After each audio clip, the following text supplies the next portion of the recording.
Assalamualaikum warahmatullahi wabarakatuh. Beli cabai, beli terasi. Belinya di Kuningan.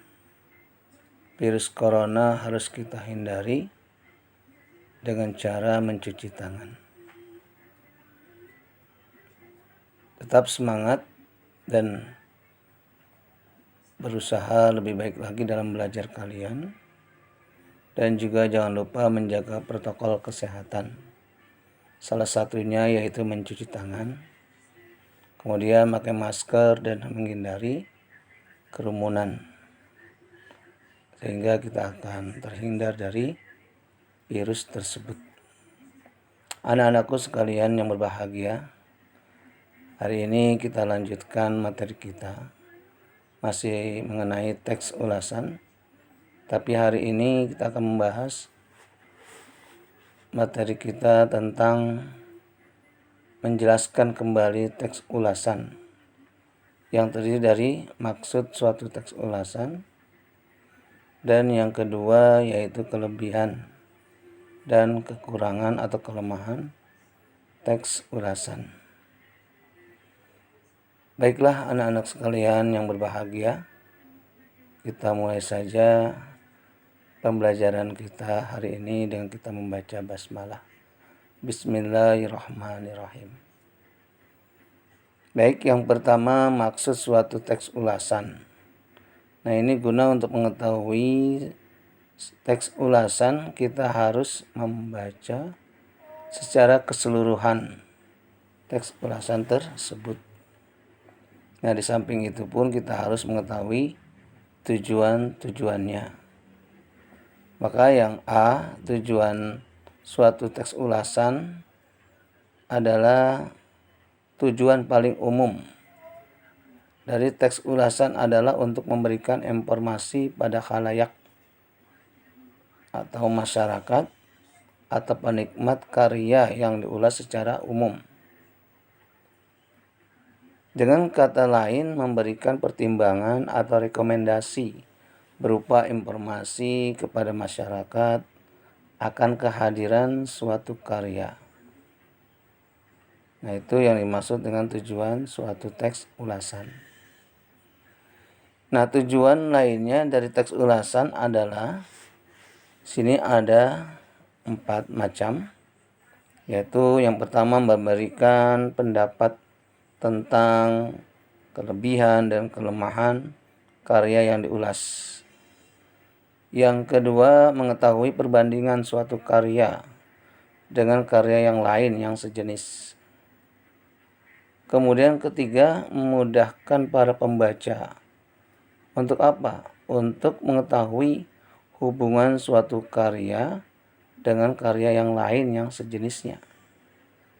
Misalnya karya ini lebih baik, kekurangannya ini, kelebihannya ini.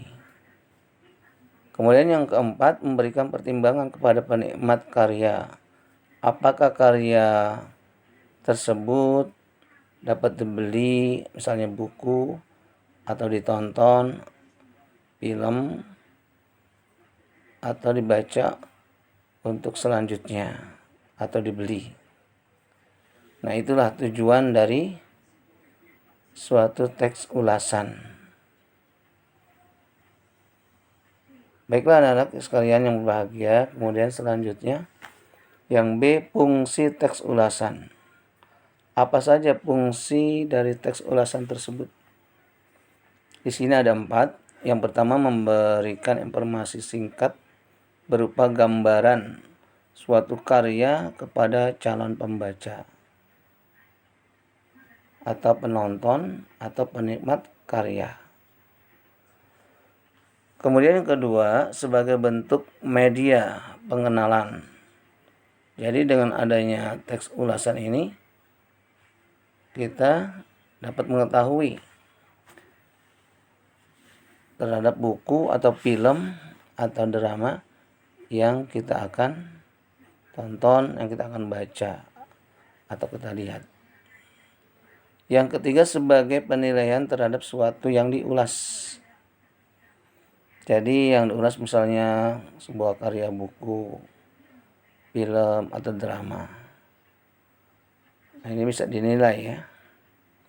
Keempat, bentuk bukti dari perhatian terhadap karya yang patut diakui dan perlu dilihat. Nanti kalau memang karyanya itu bagus, kan banyak yang mengakui dan banyak juga yang melihat atau menontonnya. Nah, inilah fungsi dari teks ulasan. Kemudian yang kedua, kelebihan dan kekurangan teks ulasan serta aspek-aspek yang dinilai. Apa itu kelebihan dan kekurangan teks ulasan? Baiklah, kita lihat teks di bawah ini. Yang pertama, kelebihan pada teks ulasan merupakan kelebihan yang terdapat dalam karya yang diulas dan diungkapkan dalam teks ulasan. Bisa berupa keunggulan karya yang diulas, fisik seperti bahan kertas. Nah, ini biasanya untuk buku, bahan kertasnya itu bagus apa tidak, ya itu akan dinilai. Kemudian penggunaan bahasa, bagaimana penggunaan bahasanya, baik atau tidak. Kemudian sinematografi, pengambilan gambar. Nah, ini dalam bidang film dan sebagainya. Nah, kelebihan tersebut tuh dapat disampaikan dalam bentuk apa? Dalam bentuk pujian maupun penghargaan. Nanti kalau memang mempunyai kelebihan, keunggulan suatu karya itu, maka akan mendapatkan penghargaan atau sedikitnya pujian dari masyarakat. Kemudian yang kedua, kekurangan atau kelemahan pada teks ulasan merupakan keadaan tidak lengkap, tidak cukup, dan sebagainya. Masih banyak kekurangan. Berupa apa yang dinilai? Sama dengan yang ada di kelebihan. Misalnya bahan kertasnya pada buku tuh bahannya bagus atau tidak, kemudian penggunaan bahasanya dan sebagainya. Nah, sebaliknya, kalau kelebihan dapat disampaikan dalam bentuk pujian atau penghargaan, maka kekurangan atau kelemahan ini dapat disampaikan dalam bentuk kritik dan saran. Nanti disarankan apa ditambah, bagaimana bahasanya yang baik, kemudian pengambilan gambarnya bagaimana yang baik, nanti saran yang membangun, atau ada kata-kata yang kurang ini bisa dikritik dan sebagainya. Jadi bentuk penyampaiannya bisa saran maupun kritik yang membangun.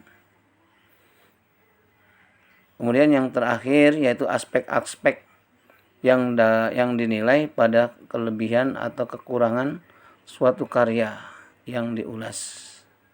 Apa saja aspek-aspeknya? Nah, di sini ada 5.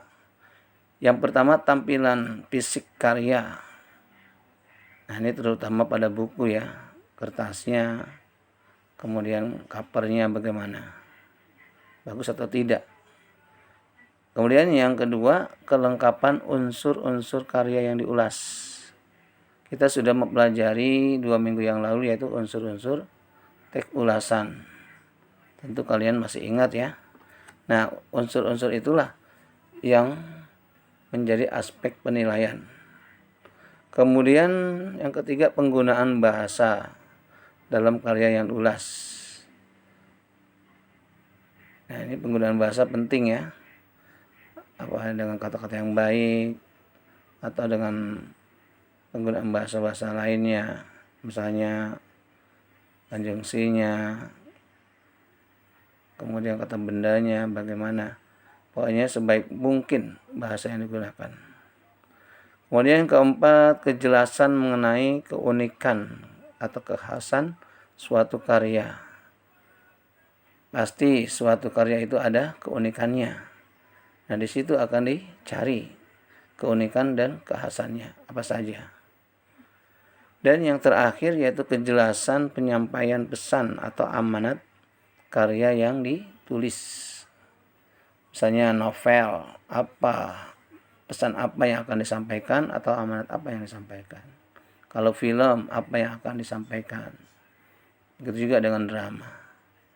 Nah, itulah beberapa aspek yang dapat dinilai dalam menentukan kekurangan, kelebihan dari suatu karya, baik itu buku, film, maupun drama. Nah, anak-anakku sekalian, demikianlah materi kita pada hari ini. Lanjutan dari materi teks ulasan. Mudah-mudahan keterangan ini dapat kalian pahami dengan mudah. Dan tetap semangat kalian belajar. Meskipun belajarnya masih PJJ, pembelajaran jarak jauh, namun kita tetap semangat. Dan jangan lupa menjaga protokol kesehatan. Terima kasih. Wassalamualaikum warahmatullahi wabarakatuh.